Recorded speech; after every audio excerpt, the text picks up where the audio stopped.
Thank you very much, Herb. That was really terrific, and we are so glad to see you back in Hawaii again. Our next speaker is Mr. Alan Weil. He is the Executive Director of the very distinguished National Academy for State Health Policy, which is a Washington-based organization that helps states achieve excellence in health policy and practice. Alan is a frequent speaker and writer on national and state health policy, on Medicaid, federalism, and the Affordable Care Act implementation.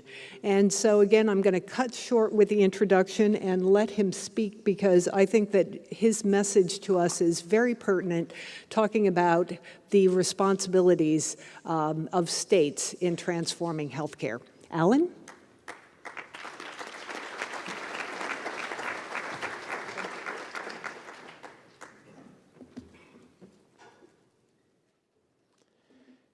Thank you, Beth, and aloha. You're as responsive to me as you were to the governor. Thank you for the invitation to join you in your beautiful state. It's really an honor to be here. And my congratulations and thanks to the Hawaii Healthcare Project for bringing this group together. It is this sort of convening that is a key ingredient to the transformation that you seek. My presentation is about the role of states in transforming healthcare. And I'm going to spend some time with you talking about my perspective and experience working with states around the country in moving forward with the task that you have chosen for yourself. It's really easy in healthcare, particularly today and particularly with the news cycle of today, to just get caught up in the headlines. And there are many of them, and they fly by us at a very rapid pace. Of course, we're reading about and seeing the challenges with healthcare.gov and the Federal Insurance Exchange interface. You've had your own challenges with your connector as well. We have national discussions going on about the Medicaid expansion, a topic that was actually quite easy for you here in Hawaii. And then the latest distraction has been the challenge associated with plans being canceled. Here's the president saying, with respect to the pledge I made, that if you like your plan, you can keep it. There's no doubt that the way I put that forward unequivocally ended up not being accurate. That is a statement of great precision, spoken like someone who went to Harvard Law School. So that's the news cycle that I live in Washington, but I think it's really important to get away from it. And that's the opportunity that we have today and the opportunity I want to discuss with you. And in order to remove ourselves from that daily cycle, I want to take us back. Believe it or not, I want to take us back about 100 years. You could start anywhere, but I think if you're going to understand where we are and where we're going, you have to remember that a century ago, healthcare was primarily practiced by individual physicians. Hospitals were charitable institutions where people went basically if they couldn't afford to see a doctor. They didn't get compensated. That's why they were organized often by religious orders. And we began with this completely fragmented individual practice system of care. And then as the value of medicine started to become clear, we realized that people needed access to this system or else they were going to suffer and die prematurely. And we began a series of financing mechanisms, third-party payment for healthcare services, beginning with Blue Cross, which provided access to hospital care, and then Blue Shield, which provided financial access to physicians. But there was a lot of nervousness in the physician community. Was payment going to create external pressure to change how they practice medicine, or more particularly how they were paid for the practice of medicine? This anxiety about the role of payment and the role of insurance in how healthcare is organized and delivered goes back a century. And it's not many years later, as we heard from the governor, that Henry J. Kaiser proposed a different model of financing and delivery, which was prepayment, a model that you have in a significant way here in Hawaii, and of course it's very significant in California. Much of the rest of the country is not as familiar with the model. And you should be aware that early on, The organized medicine fought very hard against the development of this alternative model, barring physicians from membership in the AMA if they practiced under the umbrella of a broader organization. We then built another platform of our current system, the Social Security Act, which initially was financing, but quickly, well, not so quickly, I should say, in 1965, was amended to create Medicare and Medicaid. Here is Harry S. Truman getting the first Social Security, first Medicare card under the Social Security Act.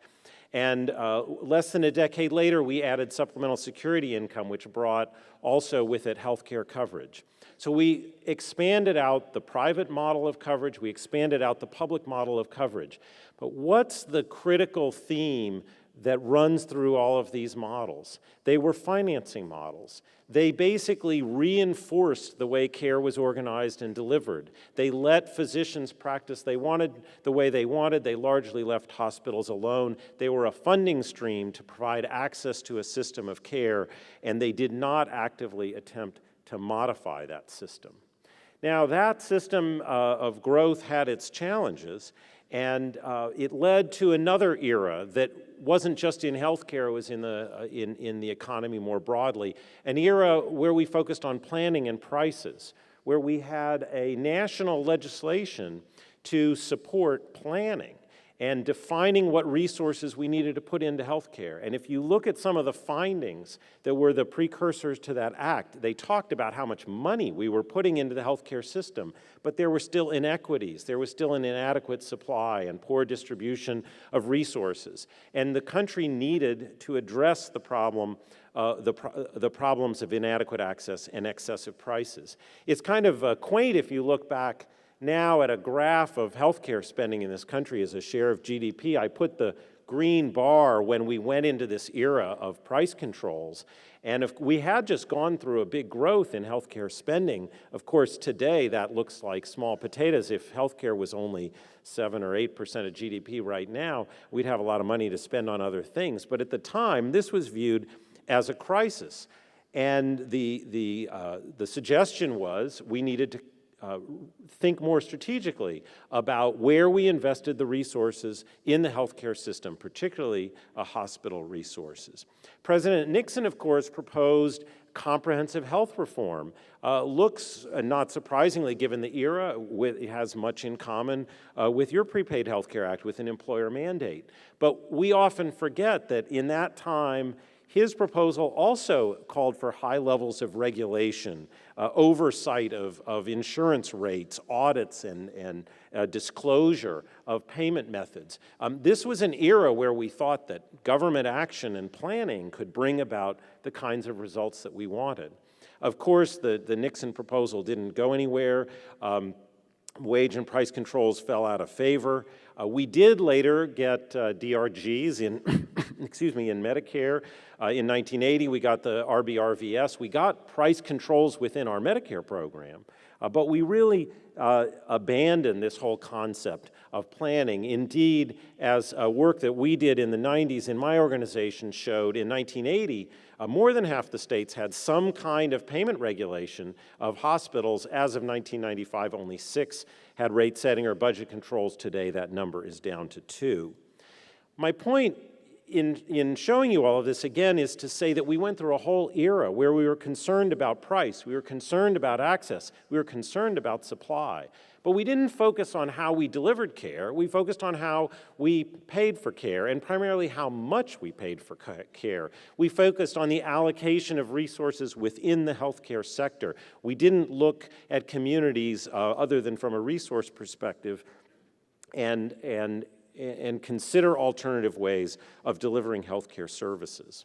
Now, after the demise of regulation, and indeed contributing to the demise of regulation, we saw a growth of interest in markets. In managed care, we had the HMO Act, which required large employers to offer HMOs as an option to their employees. That really didn't do very much.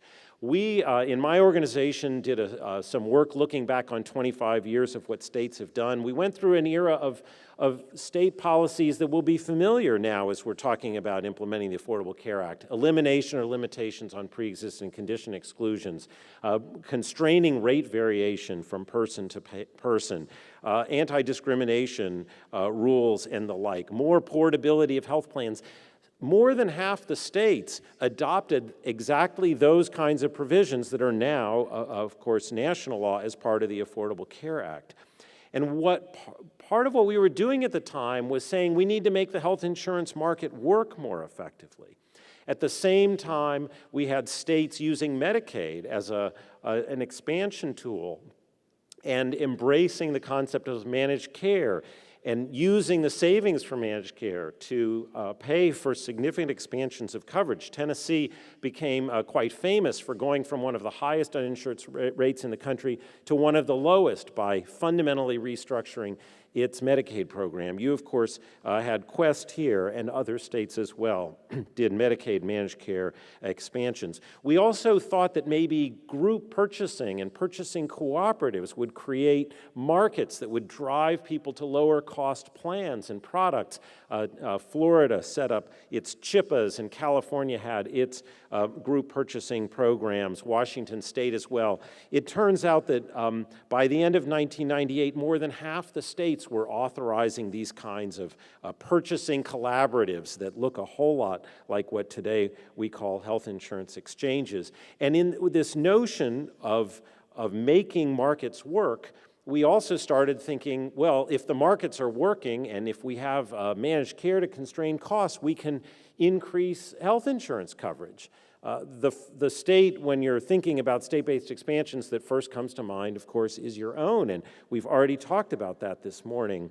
But of course, your approach was blocked as a pathway that you were able to overcome, but other states weren't, by the federal ERISA statute, which prohibits any other state from taking the employer-based approach that you did. It wasn't until more than a decade later that other states said, well, maybe we can figure out a way around this. Maybe we could get a waiver too, or we could try engaging employers in a different way. Governor Michael Dukakis in Massachusetts passed a so-called Payerplay provision, which said you either provide coverage or pay a tax. Oregon and Washington built plans around an expectation that they would be able to get employers to participate. All three of these state approaches ended up being repealed or rolled back, but they were built on the premise that you all founded here in Hawaii of building on the employer platform for coverage. And again, that is a platform that we see the Affordable Care Act building on as well.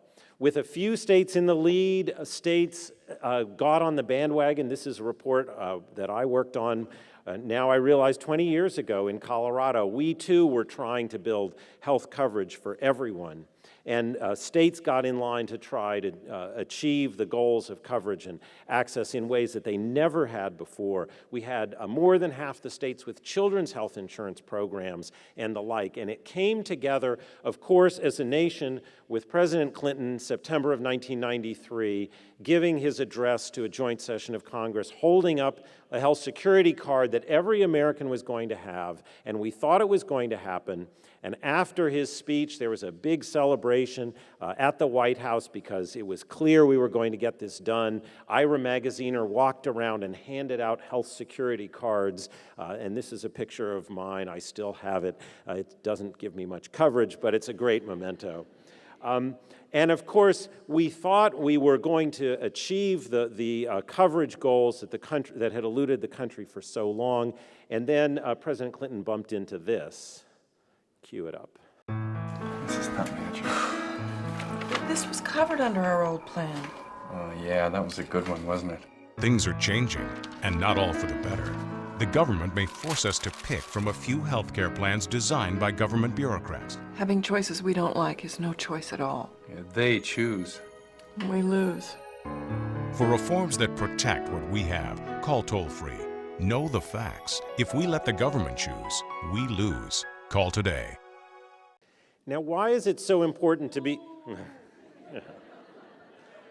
Why is it so important to be reintroduced to Harry and Louise, if you remember them?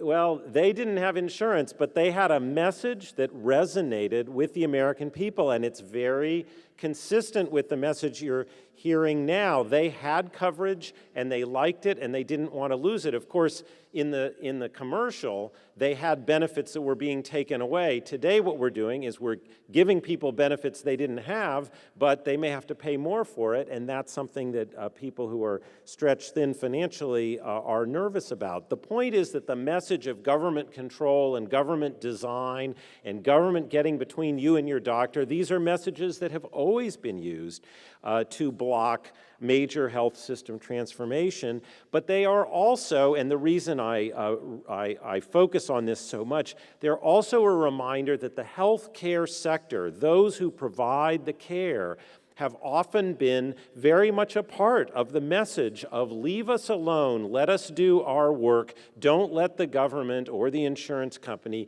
get in the way of us practicing medicine the way we were trained to do. That's our expertise and no one should jump in. And when people hear that message and believe it, it can be very powerful. And of course, the Clinton proposal went nowhere. What were we left with? We were left with HIPAA, which of course is not just the form you sign to say that your information is private, but it's also federal standards about insurance portability. We were left with the Children's Health Insurance Program, which is a tremendously important program that came up out of the ashes of the Clinton efforts. But again, it's only children and it's not quite universal.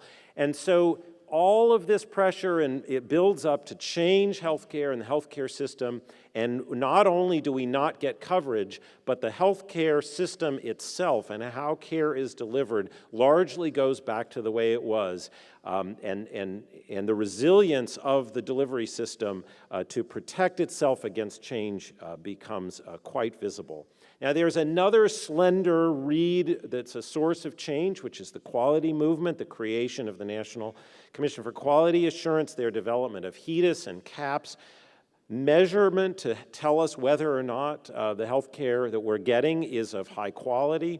We get the Institute of Medicine telling us that to err is human and giving us a roadmap to cross the quality chasm. Building very strong support within the healthcare sector, at least leaders within the physician community saying we have to do a better job. Purchasers start saying we have to purchase for quality and value. But ultimately, what do we get? In 2003, the Agency for Healthcare Research and Quality issues the first National Healthcare Disparities Report and the first National Healthcare Quality Report. 10 years later, the covers are glossier. They're a lot prettier, the results are no better. And so even as we've engaged the provider community on a quality agenda, we have not seen the kind of improvement we need.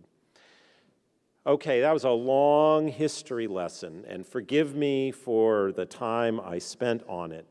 But the reason for looking at the history is to remind us of some very critical facts about where we are and what it takes to move forward.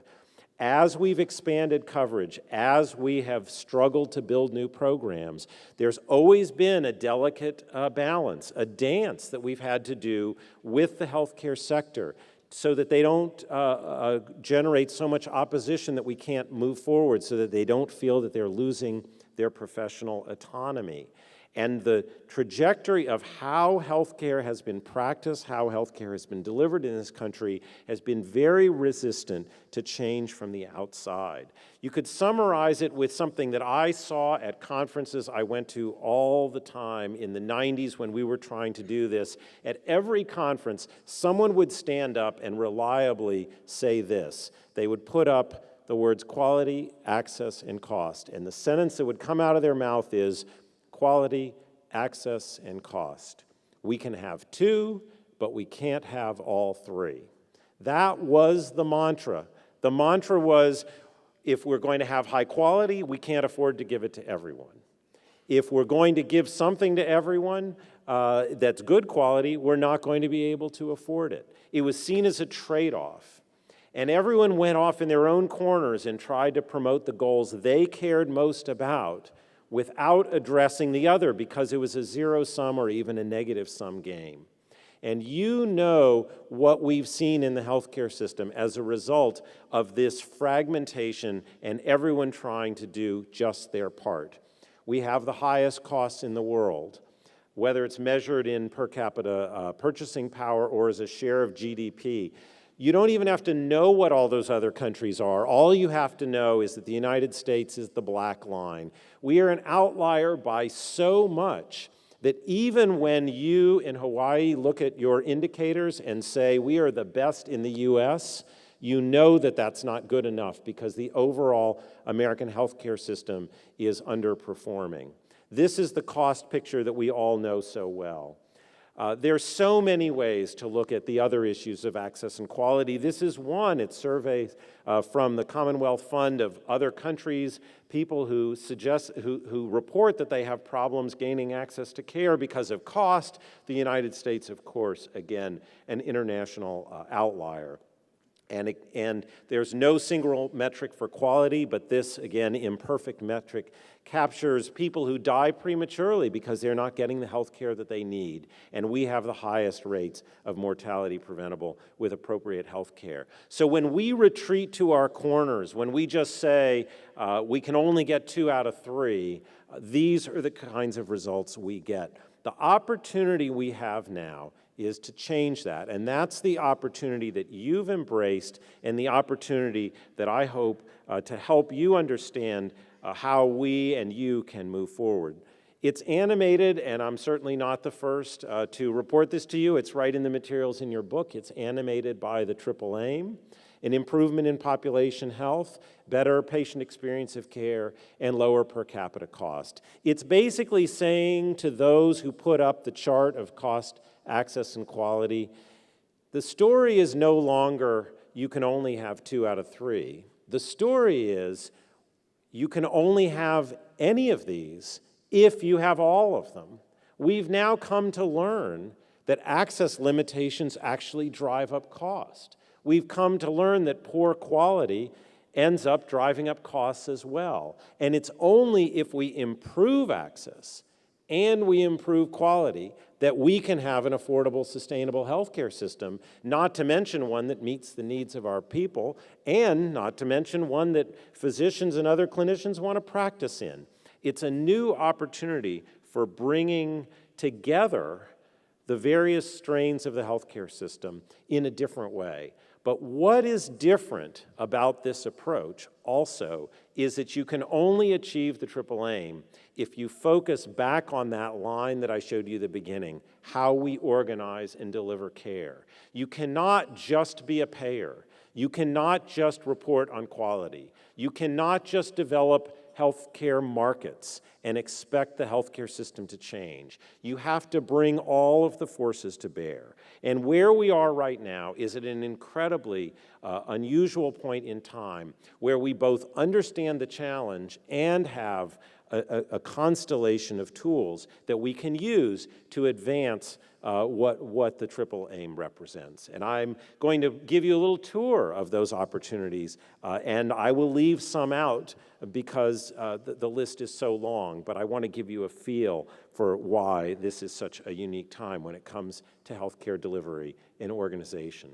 Let's start, this is a sort of an overall map of what I'm going to show you. Let's start with the critical role of primary care.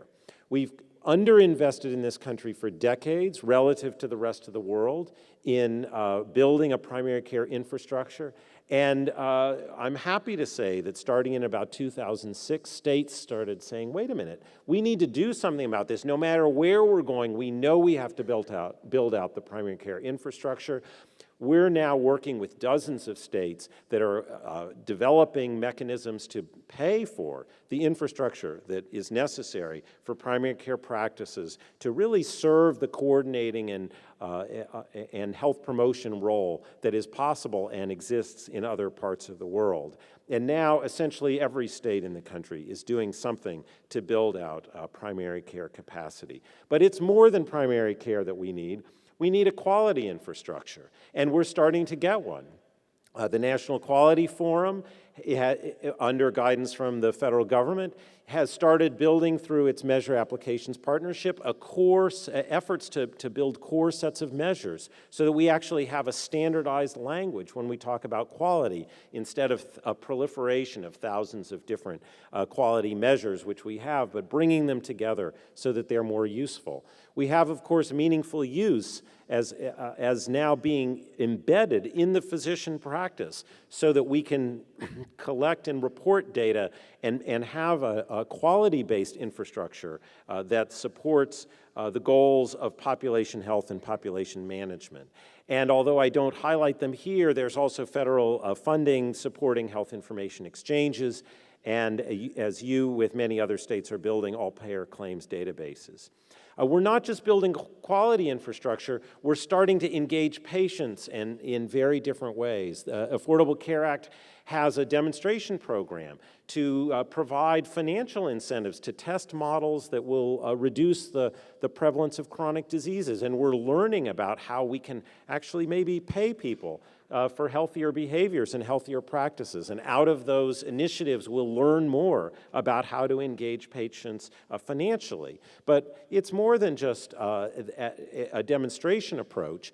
What we're finding as we look around the country is that health insurance exchanges like your own are thinking about how do we work with the health plans to present options to our potential enrollees so that they're making choices on the basis of quality. We're picking plans and reporting data and helping people make better choices on the basis not just of price, but of quality. Of course, Medicare is doing the same thing with its STAR system.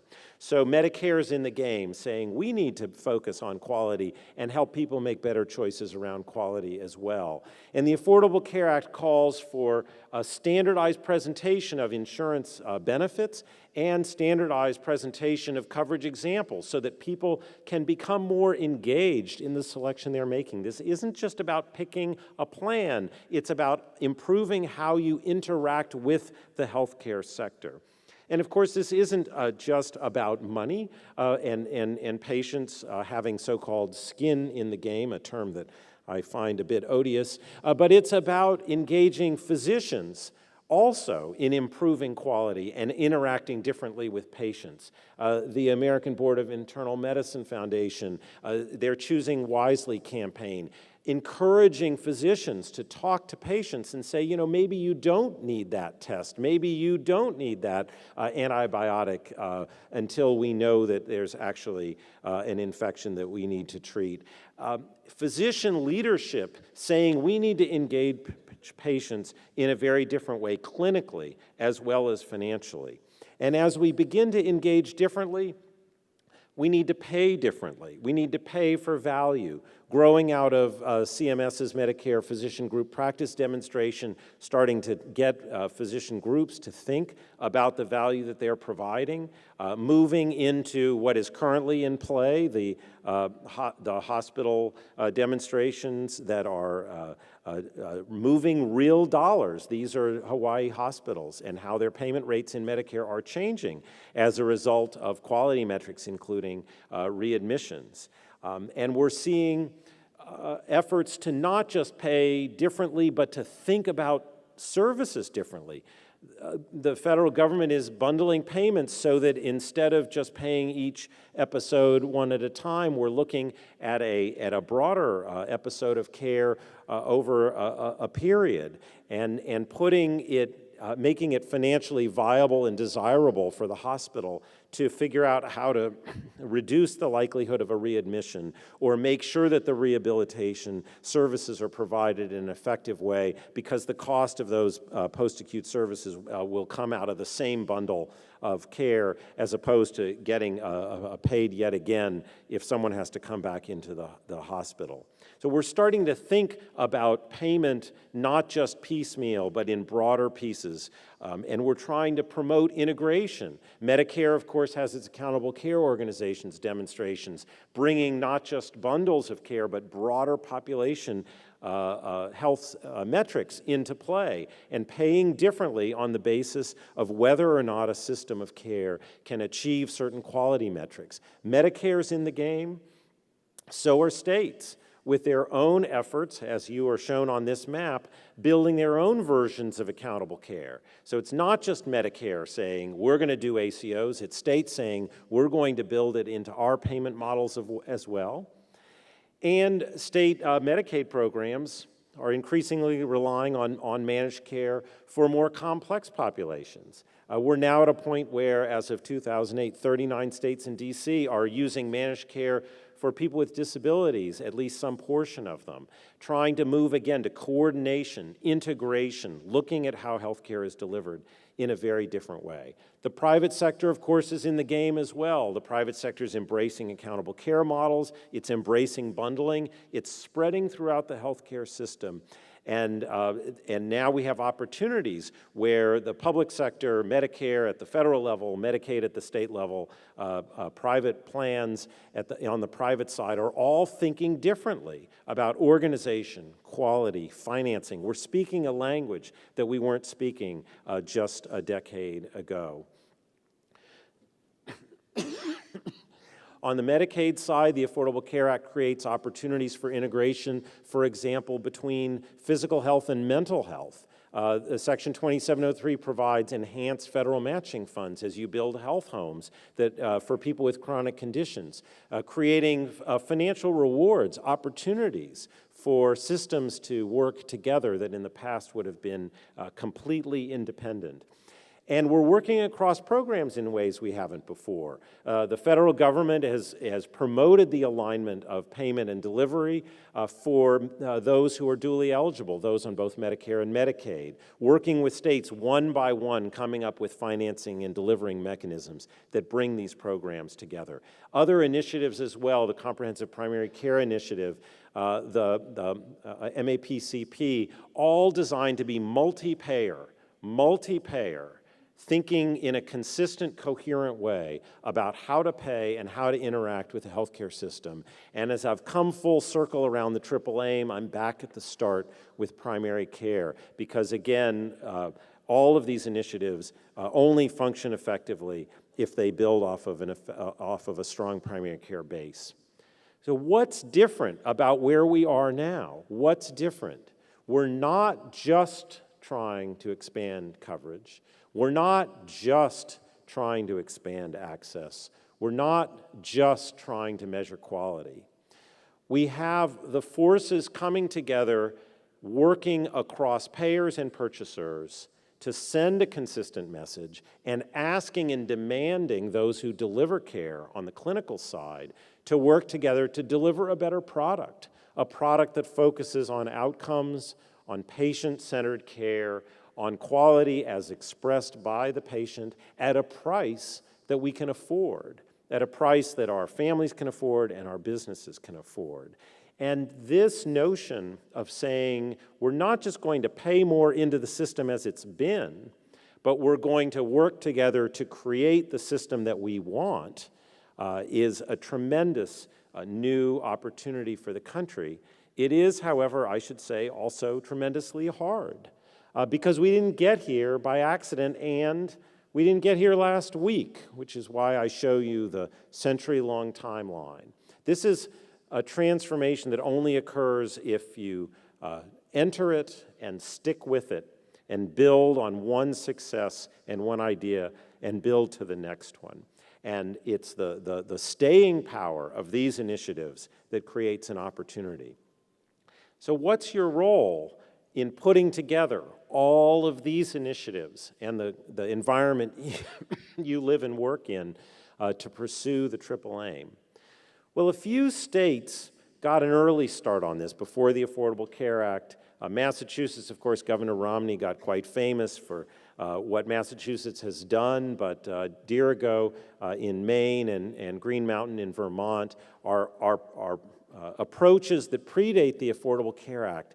And although the Romney, because he was a presidential candidate, the Massachusetts plan got so much play, appropriately so for its coverage component, what sets these three states' initiatives from the early 2000s apart from the efforts of states back in the 90s is that they were all explicitly focused on quality, access, and cost simultaneously instead of just trying to expand access. Now, in Massachusetts, they did coverage first, and then now they're working much more on cost, which is one way to do it, and it creates some imperative to act.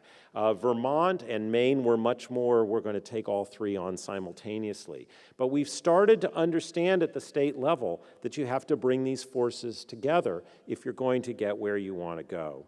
And so what I want to do to finish up with you is to just talk a little bit about where you have a role in making this happen, and where you're already showing how much you can do with that role.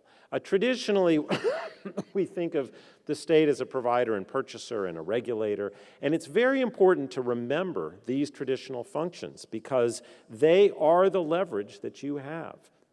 So when we think about the state as a purchaser and provider of health care, what do we mean? Well, of course, you provide insurance to your state employees and retirees, and how you structure and purchase that care sends a very strong message with your money about what you expect from the healthcare system and what you think is the level of care and the type of care organization appropriate to those who work for you.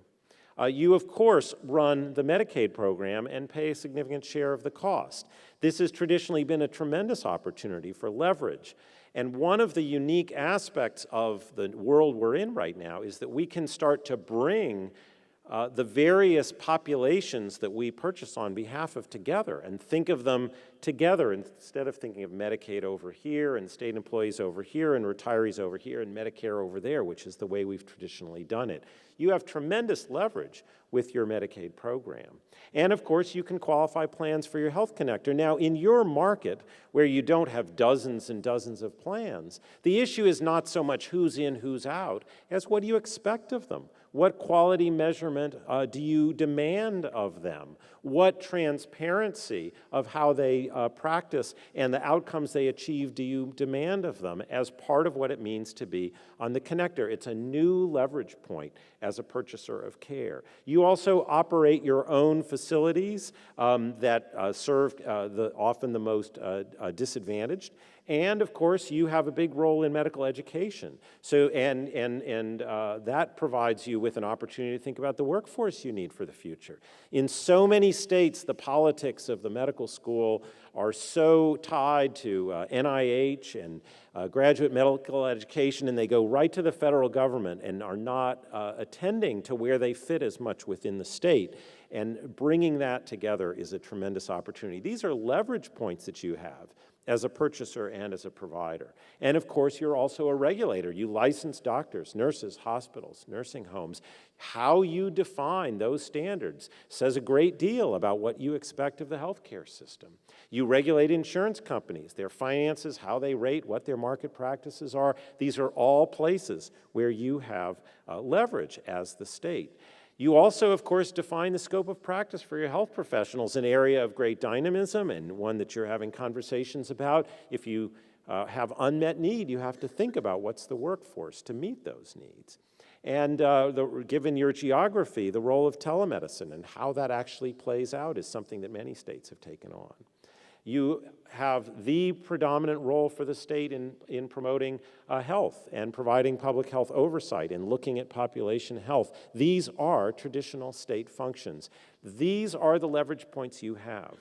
But I want to close with one more, which is your definition of data collection and how you report data, as with the all-payer claims database that you have. But I want to close with what I think is the most important and in many respects, the hardest to sustain function that a state can play.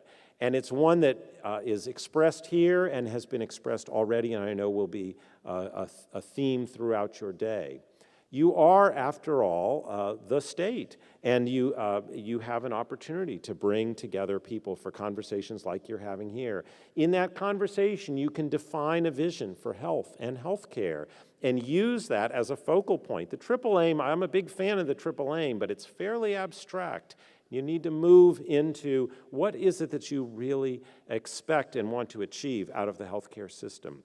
and you can set your own priorities for improvement. So for example, the Commonwealth Fund has done a state-by-state scorecard, and you know, by national standards, again, you do pretty well, but your rank is lower in the areas of prevention and treatment than in some of the other domains, not surprisingly, access because of the Prepaid Healthcare Act. You, at the state level, have the opportunity to set your own priorities for improvement, and that is, needs to animate all of the coordinating efforts that you're doing. And of course, you have the opportunity as a convener to bring together purchasers in the healthcare sector. Historically, this has been very much viewed as we, the purchaser, are going to tell you, the healthcare system, what we want to pay for. And the healthcare sector says, we are going to resist that because we feel like we know this world and don't want you getting between us and our patients. What I see, whether it's through your own transformation initiative, the people who are here in the room, even just the way you talk about healthcare, is rather than we are going to demand this from you, and everyone sitting around together and saying, what can we do together to build a better healthcare system that meets the needs we have in our state, financially, as well as from an access, quality, and population health outcome perspective. Of course, the State Innovation Model Program is an opportunity to support that, and I'm glad you've availed yourself of it, but transformation takes a lot of time, and so you need to retain that convening role long beyond the life of the SIM model. So I'm here to tell you that you are not alone in your journey. We have a community of almost 8,000 people on a website called State Reform who are sharing their ideas about how they're going about this in their states.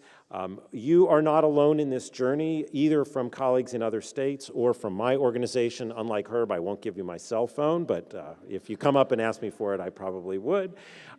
We as an organization stand ready to help you in any way we can, but the most important message I can give is mahalo for your attention and interest to the challenge and tremendous opportunity of health system transformation.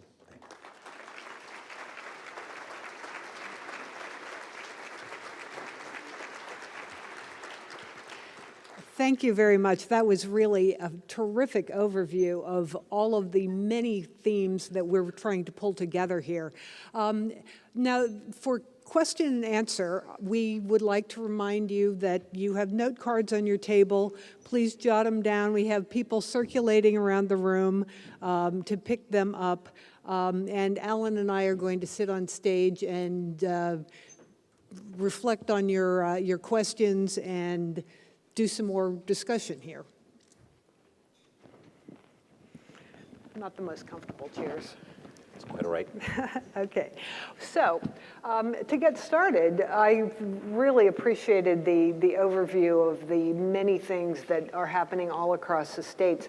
Maybe you could share with us some of the things that you've seen that seem to be particularly innovative approaches to health and healthcare across the states.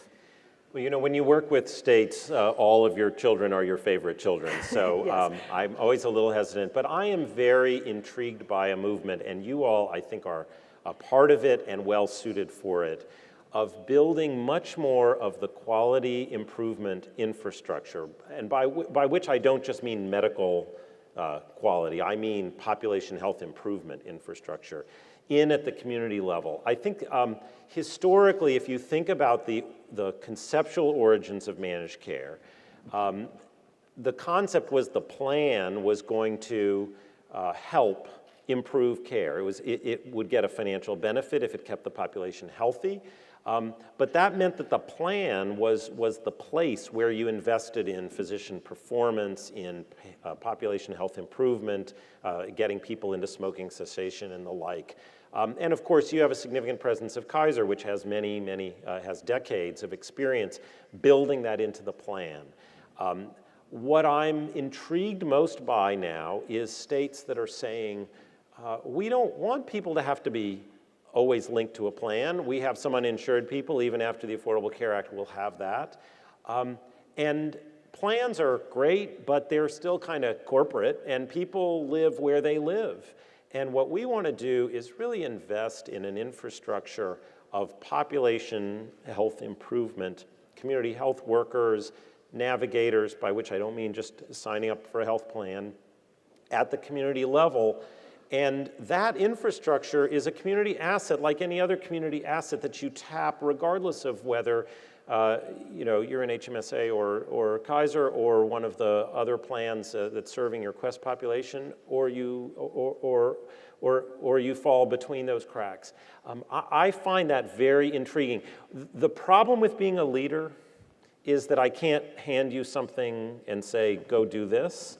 What I can say is invent it in conjunction with these other states. Thank you. I also wanted to ask you about the role of transparency. How does that contribute, and where are some limits, perhaps? So I'm always a little behind in reading my, I subscribe to the New Yorker, and I'm always a little behind, but I had 11 hours on a plane yesterday. Got to read, there was a nice little piece on there about transparency around CEO salaries writ large, and it made reference to healthcare. And one of the problems with transparency, I ran the Massachusetts cost containment hearings when they first announced the payment rates that different plans were paying to the hospitals and the physician groups. I was the moderator.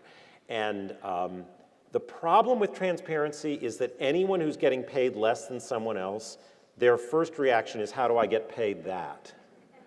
And it can actually have an inflationary effect. Now, I'm a big believer in transparency, both as just a pure public value and as an opportunity to get conversations going. But I think we have to acknowledge that transparency alone doesn't actually change anyone's behavior. In fact, it may drive up costs. And similarly, there have been concerns, and I'm not sure the evidence of this is particularly strong, but people often say, if you give people a choice of going to a couple of different doctors or hospitals and you show them the price, if they have insurance, they'll pick the most expensive one because they assume it's the highest quality. So I just think we have to be careful. Now, you all are investing in all payers' claims database, and I think that's a great transparency tool, but it's a rear view mirror tool. It's saying, who did we pay? How much did we pay? You can use it for analytics, which is great, but it's hard to translate something you're looking at in the rear view mirror for a path forward. So I would say there's a lot of social value in transparency. Those who think it's going to yield cost improvements or quality improvements without having an infrastructure for how to use it, I'm afraid are missing a step. So while we collect some more questions, I do want to ask you, you used to be a Medicaid director, and that was a while back. So as things have progressed, how do you see the difference in where Medicaid can go and is going compared to when you were a Medicaid director? That's so interesting. So I ran the Medicaid agency in Colorado in the early 90s when we were doing the first wave of moving Medicaid into managed care. It was mostly moms and kids. The strike, there are many things that have changed. Here's the most striking thing that's changed. In the early 90s, when states around the country went into Medicaid managed care, we were focused on cost, everyone said that, but we were primarily focused also on access. The concern was we had low payment rates. If we put people in a managed care plan and they can reallocate resources, they can give people access. The quality infrastructure at the time was very bare bones. Sure, you can do HIHS measures, but even they were quite limited. And we have so much churn in enrollment. In a lot of the HIHS measures, if someone's not on the plan for at least a year, they're not counted in the measurement. And we had people cycling in and out all the time. Now, there are two tremendous changes. One is a much more sophisticated understanding of quality. At the same time, states around the country are moving much more complex populations into managed care, people with disabilities. And by that, I mean serious and persistent mental illness, traumatic brain injuries, autism, HIV and AIDS, things where HIHS is not, whether or not someone's getting their mammogram is not really all you care about for someone with cerebral palsy.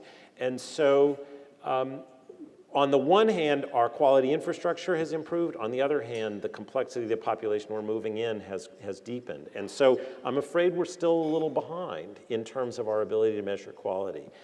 I think we also have a better understanding of the value of coordination and integration, particularly mental health integration, something that back then we always carved it out. Now we're saying integrate, integrate. But our care models are still playing catch up to our payment methods. We still have plenty to work on. We do. So I am going to go through a couple of questions here. The first is, as our history of innovation and spirit of collaboration, which I would certainly endorse, I think collaboration is one of our strongest features here. Where is Hawaii seen on the national health scene? 2,500 miles from the nearest land mass. So we kind of invisible? So I was struck and pained, I suspect some of you were too, to be blunt, at how much as the ACA discussion was occurring, that everyone was looking at Massachusetts and no one was looking at you. Now, part of that is distance, part of it is, a presidential candidate, part of it is the structure. Theirs is a more modern approach. Part of it is people just plain forget. I mean, how many rooms do I walk in the mainland where I tell people that that you have 40 years of history with an employer mandate? People have no idea. So part of it is just a lack of awareness. Unfortunately, and I mean this both from the profile perspective and substantively, unfortunately, because of your ERISA waiver, you've been locked in. And so people don't see your health reform as dynamic. And I think that's the problem. The problem is the Prepaid Healthcare Act, by definition, is not dynamic because you're not allowed to change it. And so it's sort of like the backdrop. The other thing is that people, because of your sort of two-plan dominance, there's sort of a, oh yeah, that's different, because the Prepaid Healthcare Act arose from a culture, as the governor said, of history around labor and employment and the like. It's just easy for everyone to say, well, that's different. So I'm sorry, this is a longer answer than you probably wanted, but fundamentally the problem in Washington is that, and it's why my job is fun and hard, is that every state is different, but Massachusetts sort of conceptually is a lot closer to Washington, D.C. than Hawaii. And so it's been easier for people to turn to that example. That said, I'll go back to the very first question you asked about other states. I think that if a collection of states successfully builds this sort of community-based health infrastructure model, that could dramatically increase the attention paid to those that are doing it, and you would be very much a part of that. Well, thank you. And I guess we'll continue on our journey and make the best of what we've got and surprise everybody in the end. Whether or not you're loved in Washington should not be the primary thing that, or even paid attention to. There are many who would be just as happy if no one knew what you were doing, and you would probably be. So don't treat this as a pure negative that people aren't looking at you with through a microscope. Yes. So the next question I think is really a very important one too, because we're all very excited about change, but this one reminds us change is threatening. Mm-hmm. So how do we manage to keep people calm and moving forward? Yeah, my next blog post, which is still a glimmer in my laptop's RAM, sorry for that terrible metaphor, is entitled, Who Moved My Healthcare System? And it's all about, I think the problem that we're going through right now is that no one has done the change management job with the American people. Even if change is for the good, it's hard. Look, that's why I'm just going to be very blunt. Whether or not the Affordable Care Act succeeds will not be determined by the regulations. It will not be determined by Cindy Mann, much as I love her, or Herb, even after I memorize his cell phone number. It will be determined state by state and, frankly, community by community. As you take the tools you have been given, some of them perfectly suited to your circumstances, some of them ill-suited, and make of them what you can. It's exactly what the governor said. Governance is about taking what you have and making the most of it and pushing, striving for better, acknowledging that what you have is imperfect. And that's what you're doing. That is what you're doing. So I really think the proof is in taking the local opportunities. It's local also, state and local also has a component, and it's obvious in the room. The key component for change management is trust. It's trust. It's believing that you know, it's not someone saying you have to do this. It's saying we can't continue where we've been. The only way we're going to make it financially, economically, the health of our population, is if we together go here, and we all have to make that happen. That requires trust. Trust is a local phenomenon. That's where being 5,000 miles from Washington, D.C. is a huge benefit, because you can imagine zero trust is flowing out from our nation's capital. And so you building it here is far more important than trying to imagine you can import it from anywhere else. Thank you, Alan. We do have some other really terrific questions, and we're just going to have to move on. So we'll try to address them at some point later in the day, but time for our next session. Excellent.